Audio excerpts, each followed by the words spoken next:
Beach పరిసరాలు పరిశీలన తొలి రోజు పల్లెనిద్రలో ఎమ్మెల్యే గొండు శంకర్.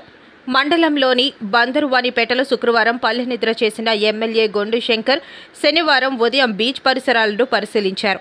రాత్రి గ్రామంలో గల ప్రాథమిక పాఠశాలలో బస చేసిన ఆయన ఉదయం అక్కడే కాలకృత్యాలు తీర్చుకున్నారు.